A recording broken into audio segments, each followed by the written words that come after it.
Mummy, હા બોલ. હું શું કહેતી હતી, મારે નવો ડ્રેસ લેવો છે. તું હમણાં તો ડ્રેસ લાવી હતી. મમ્મી, હજી મેં ક્યાં એક ડ્રેસ લીધો જ છે. મેં મારા બધા ડ્રેસ પહેરી નાખ્યા છે. હજી ઘણા લગ્ન આવશે, બધા લગ્નમાં હું એક ને એક ડ્રેસ નહીં પહેરું, એટલે હું કહું છું મારે નવો ડ્રેસ લેવો છે. એમ નહીં, તારે હમણાં કેટલો ખર્ચો થઈ ગયો છે.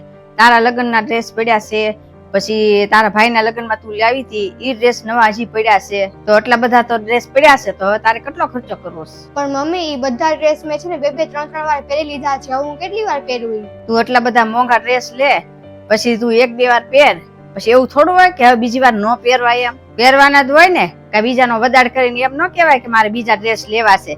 જે આપણી પાસે હોય ને ઈ જ આપણે પહેરી લેવાના હોય. પણ મમ્મી, મેં બધા ડ્રેસ બે ત્રણ વાર પહેરી લીધા છે. એવું થોડું છે કે આપણે એક વાર ડ્રેસ પહેરી લીધા છે તો બીજી વાર નહીં પહેરવાના.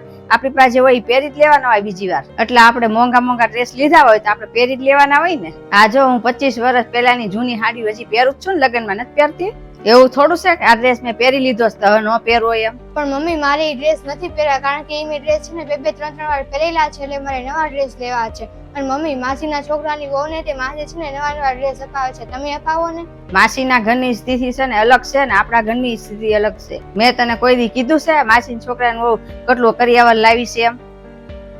50 તોલા હોનું લાવી હતી કરિયાવરમાં, અને એના પપ્પાએ છે ને આખું ઘરે એને લઈ દીધું છે. આવું તને કોઈ દિવસ કીધું છે અમે? કારણ કે એના પપ્પાની સ્થિતિ સારી છે એટલે એને આપે. અને માસીની તો કરોડપતિ છે, એ તો બધાના લગ્નમાં હારા કપડા લે, હારા ડ્રેસ લે, હાડીઓ બધું લે.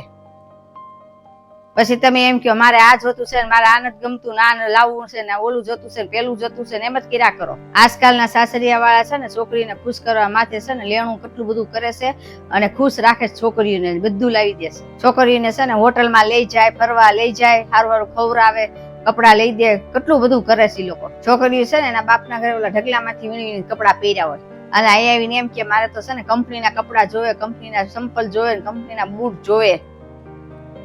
એવું ન હોય. સાસરી આવીને સાસરિયાની પરિસ્થિતિ જોવી જોઈએ ઘરમાં. તમે ખર્ચા ભલે કરો, અમે ના નથી પાડતા, પણ પછી તમે એમ કહો મારે આ જોતું ને આ નથી જોતું ને, એવું ન હાલે. સાસરિયાની પરિસ્થિતિ છે ને જોવી જોઈએ.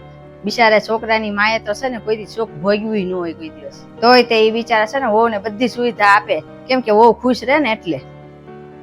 આજકાલના છોકરાને મળતું નથી ને, છોકરી છે ને હાલતી થાય છે. એટલે અમુક છોકરા વાળા છે ને બિચારા બીતા હોય કે આને નહીં લઈ દેવી, નહીં હાસવી ને તો આ વહી જાય છે.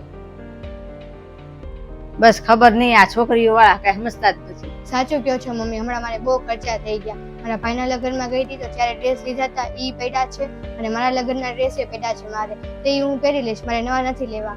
પણ મમ્મી, તમે જ્યાં સમજાવ્યું ને એ બધા નથી સમજાવી શકતા. અમુક સાસુ તો ડરે છે કે જો મારી વહુને કંઈક કહીશ ને એ ઘર છોડીને જતી રહે. એટલે છે ને દર વખતે છે ને સાસરે વાળાનો વાંક નથી હોતો, દીકરીઓને વાંક હોય છે. દીકરી કઈ સમજતી નથી ને એના જ લીધે છે ને અડધા લોકોના ઘર તૂટી જાય છે. એટલે હું એમ કહેવા માંગુ છું કે સાસરે વાળાનો વાંક અમુક વાર નથી હોતો, દીકરીઓને હોય છે. દીકરી સમજતી નથી ને એટલે દીકરીને છે ને સાસરે વાળાની ઘણી પરિસ્થિતિ સમજવી જોઈએ.